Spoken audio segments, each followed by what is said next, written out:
Bueno, este es un pequeño recuerdo del artículo que leímos, ¿no? Este es Rodrigo Pérez explicando un poco su artículo de Science. Este, y fíjense que su pregunta es muy sencilla, y no tiene que ver tanto con la ciencia, ¿no? Es decir, ¿por qué de todos los lados donde salió esta noticia, nadie se preocupó por preguntarle al único mexicano del artículo qué estaba pasando? Y que es algo que sucede una y otra vez. Este, y fíjense, desde el periodismo, creo que también esto es algo muy válido y muy necesario de hacer. Pues esto claramente sucedió ya después de que se habían publicado todas estas notas, ¿no? Normalmente estamos muy enfocados en tener la primicia, en sacar la noticia primero, en que si ya te la ganaron, y más si ya te la ganó National Geographic, Science, El País, ¿no? Estas grandes cadenas, pues ya que vas a decir tú, ¿no? Como que ya no tiene chiste alguno meterse esa historia. Y sin embargo, Rodrigo dijo, bueno, puedo hacer otra pregunta que nadie haya hecho, que tal vez no está tan involucrada con la ciencia del artículo, pero, eh, pero que es necesario preguntar porque nadie la ha preguntado y porque es muy relevante, porque nadie le ha preguntado al mexicano qué hizo en su artículo, ¿no? Entonces, este tipo de preguntas en los que la ciencia no va al centro, creo que son muy valiosas. Y también eh, creo que estamos en un punto clave, en un punto de cambio, de incidencia, dirían los matemáticos, en el que estamos cambiando la manera de entender y de ver varios de los conceptos que tenemos de la comunicación y de cómo entendemos la comunicación, no solo de la ciencia, sino en muchísimos medios, ¿no? Un reportero, Pere Ortín, catalán, eh, que hace unos reportajes increíbles. Hasta hace unos meses era director de la revista Altair Magazine, que es una revista sobre viajes, pero desde puntos de vista muy, muy increíbles, y tiene la manera en que échense un clavado a Altair Magazine y ven lo que producen. Es una manera de contar las cosas muy maravillosa. Y él lo que habla es del periodismo dada en contra del periodismo gaga, que así llama el periodismo más clásico, ¿no? Y fíjense estas dicotomías que él plantea, que me parecen muy interesantes. No pensaría o entendemos normalmente que el periodismo busca informar. Sin embargo, lo que queremos o necesitamos actualmente es que busque entender, comprender qué está sucediendo y que la audiencia entienda y comprenda, no solo se lleve un dato, sino se lleve una manera de ver el mundo, ¿no? Un periodismo gaga está más preocupado por la épica de sus respuestas, ¿no? Encontré el dato, encontré el, al culpable, encontré la evidencia, encontré todo esto, mientras que el periodismo está más preocupado por la ética de las preguntas, ¿no? Que, como el ejemplo de Rodrigo, de nuevo, ¿cuál es la pregunta realmente importante para la sociedad aquí? Si hay un nuevo tiburón, eso informa y es la evidencia de que se está haciendo investigación, pero tal vez lo más relevante no es el nuevo tiburón que encontraron y cuánto medía y hace cuánto y en dónde, sino por qué se encontró de esa manera y por qué se analizó de esa manera, ¿no? La ética de las preguntas. Hay un periodismo que parte de la afirmación de decir, esto es lo que sucedió, sí, estos son los hechos. Y este periodismo parte más de las dudas, justamente, no de las preguntas. O sea, en contra de la verdad única e indivisible,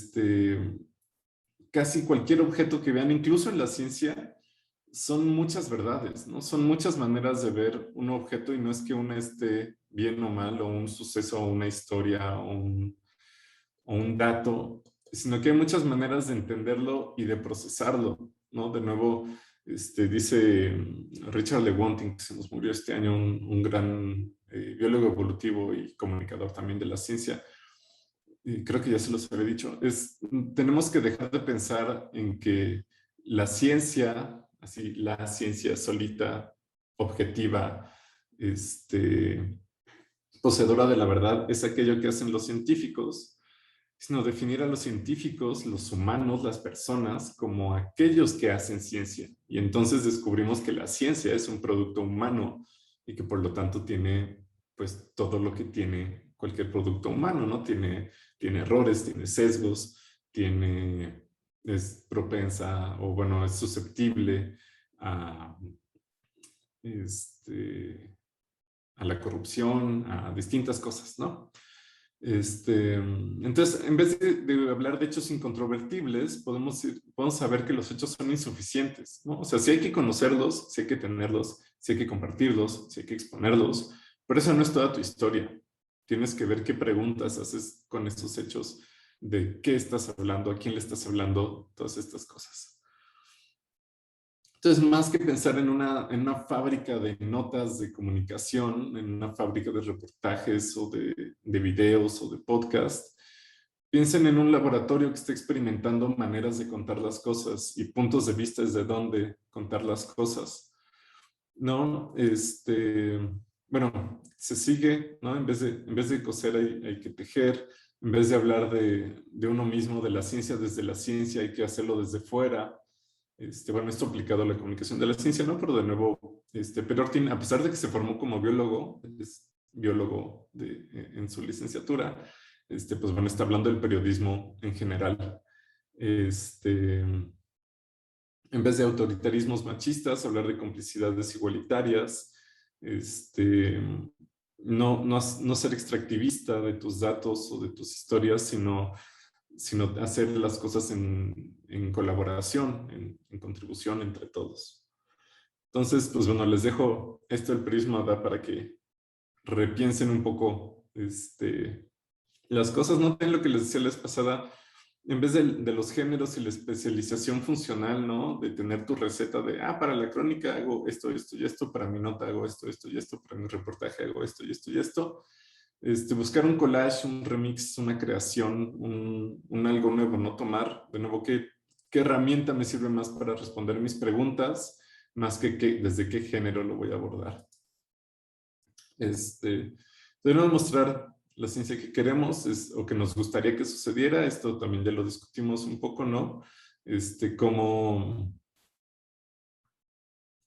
contar no solo los eventos de la ciencia, los descubrimientos, sino quién forma parte, cómo podemos mejorar la situación de las personas que van a estudiar ciencia o generar ciencia.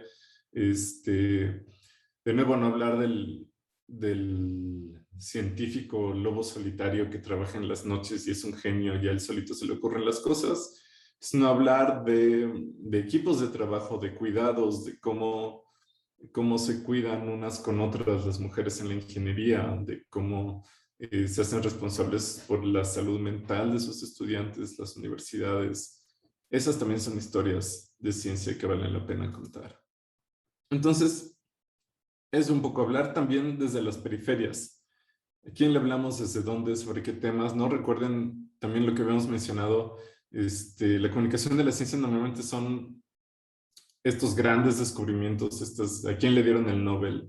¿A quién reimaginó el universo o la evolución del humano o los nuevos hallazgos, las nuevas capacidades de CRISPR, ¿no? Que está muy bien y se tiene que hablar de eso, pero ¿quién está hablando de lo que hacemos en México, de lo que hacemos en las universidades públicas que no son la UNAM, de lo que hacemos desde las comunidades? ¿Quién es tu audiencia? ¿Le estás escribiendo a los públicos ingleses o de los países donde está el CERN y le estás hablando de los que pasó en su villa, o le estás hablando a la comunidad de Morelos que pues tal vez está más preocupado por la basura, por los baches, por las cañadas, por los bosques, por el cultivo de arroz, que todo eso tiene implicaciones científicas y que se están trabajando desde Morelos para Morelos, pero no se cubre en los medios, ¿no? Una herramienta muy útil que se usa muy poquito, creo también en parte por la formación que tenemos, ¿no? De la mayoría de los comunicadores y comunicadoras de la ciencia tenemos una formación científica y entonces estamos acostumbrados a basarnos en el dato duro, en el texto, en la imagen y ya. Y no abrimos la sensibilidad, no todo es visual o un pensamiento abstracto. O sea, fíjense en estos titulares, ¿no? El cambio climático altera el aroma del planeta. O sea, notas de cambio climático pueden leer una a diario y no acaban, ¿no? O sea, yo creo que sale más de una a diario en cualquier medio, ¿no? En cualquier país. Y entonces, pues la gente así como, bueno, sí, es terrible, sería mejor si no estuviera sucediendo, pero ya está hasta aquí de notas del cambio climático y ya no lo quieren discutir. Pero si les estás diciendo, es que no solo es que se va a acabar el agua y va a haber veranos más calurosos y la extinción de las especies y eso, no, va a cambiar el aroma del planeta, ¿no? Lo pones a pensar a tu audiencia en cosas que nunca se les habían ocurrido, ¿no? Y tal vez es una nueva manera de afrontarlo, es decir, o sea, órale, o sea, es que sí va a cambiar toda mi realidad como la conozco, ¿no? O sea, no es que me voy a tener que bañar un día sí y un día no, es que hasta el aroma diario va a cambiar de las cosas, ¿no? Entonces, creo que si logramos explicar hablar en nuestras notas con todos los sentidos, ¿no? O sea, preguntarle al investigador o la investigadora, y bueno, ¿y a qué olía el sitio de muestreo? ¿A qué huele tu laboratorio? ¿Cómo se escucha el experimento? ¿Qué fue lo primero que gritaste? ¿Cómo se sintió, no? O sea, muchas veces quieren acertarlo, ¿no? Hay mucho también de intuición, ¿no? ¿Dónde sentiste que algo había mal? ¿Cómo te diste cuenta? ¿Fue un sentido en tus entrañas que luego comprobaste científicamente, pero empezó en tu estómago, ¿no? Este, no sé, este tipo de notas creo que valen mucho la pena y además les vas a asegurar el ángulo, ¿no? Nadie más va a hablar de un tema desde otros sentidos. Y de nuevo, la sensibilidad también a buscar historias. O sea, tal vez no todas las historias son de un nuevo descubrimiento, de algo que no se sabía antes, de una nueva prueba, de un nuevo dato, de la novedad, ¿no? O sea, en la cotidianidad de la ciencia también puede haber grandes historias, ¿no? Sobre todo, de nuevo, desde el periodismo. Este es un proyecto que se llama Please Do Not Erase, de Jessica Wine, que ella en realidad estudió periodismo de modas, pero un día no sé cómo se metió a unas clases, a unos salones de Cambridge, del MIT, de Harvard, y vio estas cosas en los pizarrones que, digo, yo no tengo idea absoluta de lo que dice ella, asumo que ella tampoco, solo sé que este de la esquina es teoría de nudos, pero hasta ahí. Pero parece que están contando una historia, ¿no? Y entonces tener una colección de los pizarrones de los matemáticos y de las matemáticas y decir, mira, este es lo que hay adentro de un salón de clases de matemáticas. Igual muy avanzadas de posgrado, ¿no? Pero así son, así se ven. Y hablar desde la estética de las matemáticas. Este otro tipo de preguntas y de ver el proceso científico, no creo que también hay mucho que tenemos que aprender de la manera desde donde se piensa y teoriza el arte contemporáneo, en el que los procesos son mucho más importantes que los resultados. Creo que si hacemos una comunicación de los procesos de la ciencia, ganaremos un montón de cosas y sobre todo no tendremos que estarnos peleando con anti-vaxxers en estos momentos. Hay otras cosas, por ejemplo, de la ciencia ficción, que bueno, son grandes narrativas en partes más divulgativas, no de periodismo, pero hay una frase sobre cómo construir ciencia ficción y que dice, la ciencia ficción no debe ser capaz de predecir el automóvil, sino el embotellamiento. Not the car, but the traffic jam. Y creo que una comunicación de la ciencia, un periodismo de la ciencia que logre eso, o sea, ya la hicieron por siempre, ¿no? o sea, maneras de ver los problemas actuales hacia el futuro y decir, hay alguien que lo está estudiando, cómo llegó esta persona y qué nos puede decir y por qué es relevante ahorita, ¿no? Entonces, creo que eso, como aventurarse un poco a hablar del futuro y pensar del futuro, les puede dar un tipo de narrativa muy, muy, muy valiosa y que además, pues si le pegan, pues ya la armaron de aquí a por siempre, ¿no?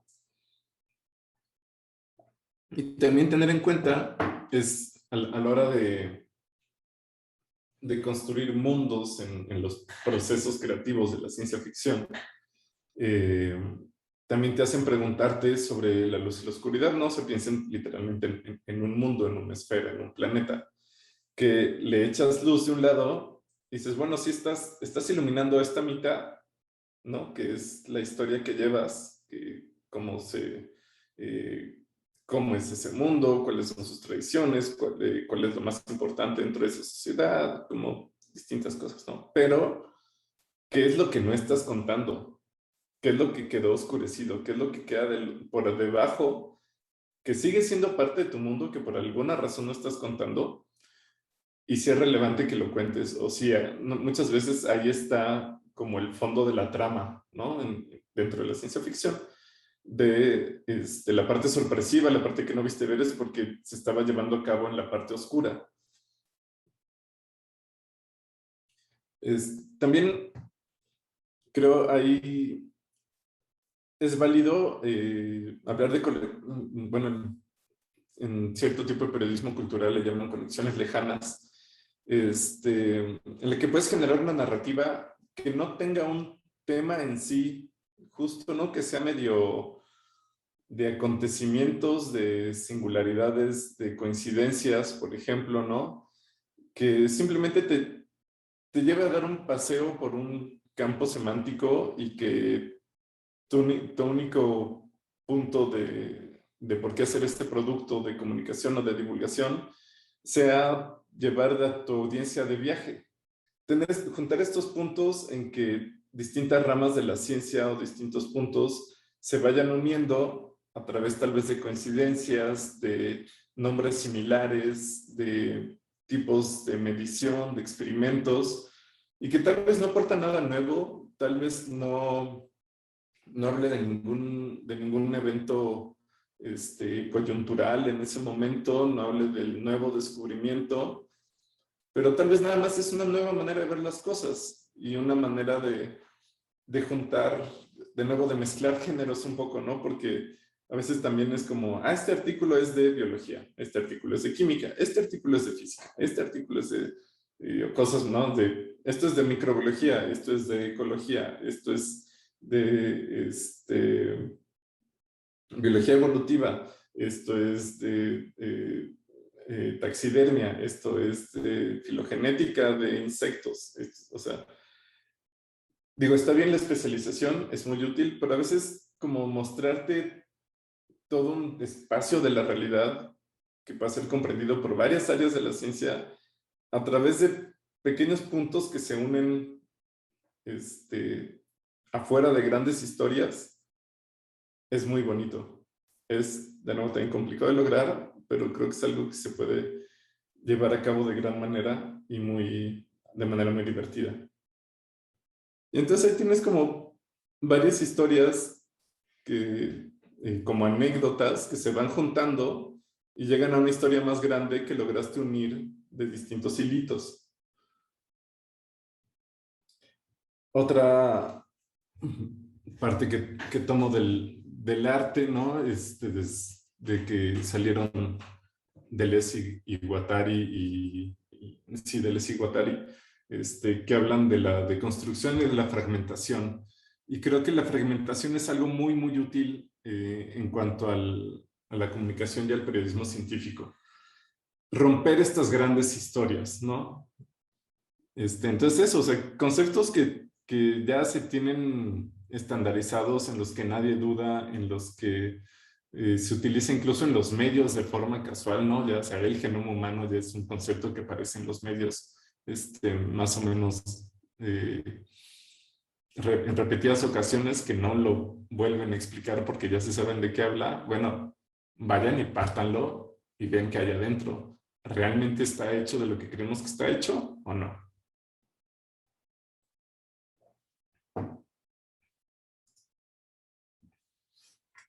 Y también atrévanse un poco a eso, ¿no? A decir, no sé, no lo entiendo del todo, no está claro, no tengo la respuesta, pero tengo estas preguntas y esto es lo que encontré, ¿no? Se habla también de una narrativa táctil, es decir, como si fueran con los ojos cerrados, van encontrando algo y lo van mostrando de nuevo con otro tipo de sentidos y le dan la vuelta, estén por aquí, pero del otro lado es distinto, pero de un lado lastima y del otro está suavecito y ¿qué hay ahí, no? Retrocedan, recompongan, ¿no? Atrévanse a decir, miren, esto que ya está claro, bueno, pero no está tan claro, a ver, regresemos. Entonces, esta definición que acabamos de construir, si le damos la vuelta a lo que estamos observando, ya no es la misma definición, ya no aplica. Entonces, ¿qué hacemos? A ver, bueno, pues vámonos para atrás tantito y cómo cambiamos la definición para que ahora sí acepte lo que acabamos de encontrar. Ah, pues tal vez así. Bueno, a ver, démosle otra vuelta, sigue aplicando. Sí, no, no sé, o sea, de nuevo, no lleguen a soltar todas las definiciones y a soltar todos los hechos, sino vayan construyendo, vayan retrocediendo, vayan guiando a la audiencia y a ustedes mismos en este viaje de entender qué es lo que está pasando. Y otro que creo también muy interesante y muy divertido hay también toda una propuesta literaria más o menos nueva, que es decir, no escribir.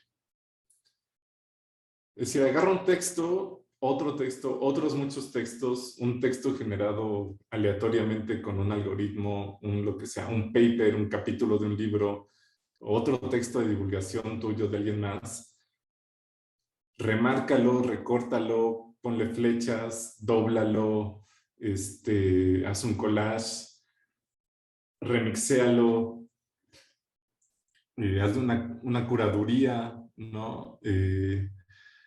Porque finalmente, así como el proceso científico nunca es individual, siempre es en un equipo, a veces multidisciplinario, a veces internacional, pero siempre es en equipo.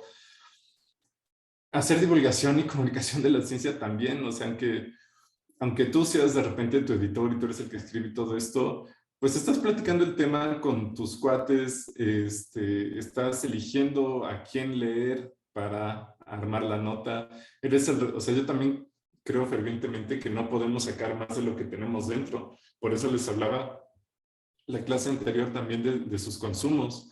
Si estamos el tipo de literatura, de películas, de música que están escuchando, que están consumiendo, que están leyendo, que están viendo, pues influye, quieran que no, en lo que van a escribir, en lo que van a decir, en lo que van a grabar, en lo que van a hacer.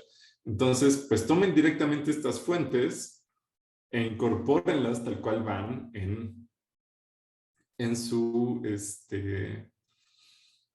generación de contenidos. Un ejemplo de esto, denme 2 segundos. Lo empecé a hacer, apenas lo estoy trabajando, pero creo que ya les hablé un poco de esto, del último artículo de Mario Molina. Eh, ¿Quién fue Mario Molina? Que también ya se nos murió. Premio Nobel de Química. Buenísimo. Premio Nobel Mexicano de Química. ¿Y por qué le dieron el Nobel? Por su trabajo en los clorofluorocarbonos. Exacto.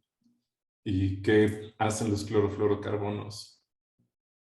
No me acuerdo. Tiene que ver con el gigante hoyo de la capa de ozono. Y Exacto. Son una de que las tenía por moléculas que referencia, más algo así. rápidamente consumían el ozono y están generando literalmente un hoyo, ¿no? Pero, pues Mario Molina eh, el último paper que escribió lo hizo sobre los aerosoles y cómo se contagia la gente de COVID. Y mucha gente le dijo, pues, o sea, las conclusiones a las que llegaste están bien, pero eh, tus métodos no fueron adecuados, no siguen el rigor científico que esperamos y están mal por esto y esto y esto. Y Mario Molina no, le dijo, no, pero ya lo hicimos bien, miren, lean el paper, no sé qué, que sí, que no. Les dijo, bueno, es que no me entendieron. Y dije, bueno, pues ¿cómo que no lo entendieron si están en un paper y está todo en lenguaje científico que tiene una unisemia, al contrario de la polisemia del lenguaje poético? ¿Cómo funciona? Entonces dije, bueno, pues el artículo claramente está libre de interpretación. Entonces, basándome en esta práctica poética del Blackout Poetry, que es pues agarrar una página de lo que sea y seleccionar algunas palabras para hacer un nuevo significado, decidí hacer lo mismo con el artículo de Mario Molina, ¿no? Es decir, public talking and understanding is the term, no, perdón, empiezo acá, science. Science remains uncertain. By analyzing the trend of published articles, we have elucidated that science is insufficient. Public talking and understanding is determinant to influence the world. Que su pelea se quede entre puros académicos no significa nada para el mundo. O sea, traigan este debate ante el público, enséñenos cómo está sucediendo la ciencia. Sobre todo en esto del COVID, queremos saber cuáles son las dudas, cuáles son las incertidumbres, cuál es la buena ciencia y la que está mal hecha. O sea, todos podemos aprender de esto, pero si se lo quedan ustedes en la academia y están compitiendo por ver quién se le pone al tiro al Nobel, pues no ganamos mucho. Entonces esto, reescriban, replanteen, vean de dónde vienen estos discursos, vean qué lado está quedando oscurecido, intenten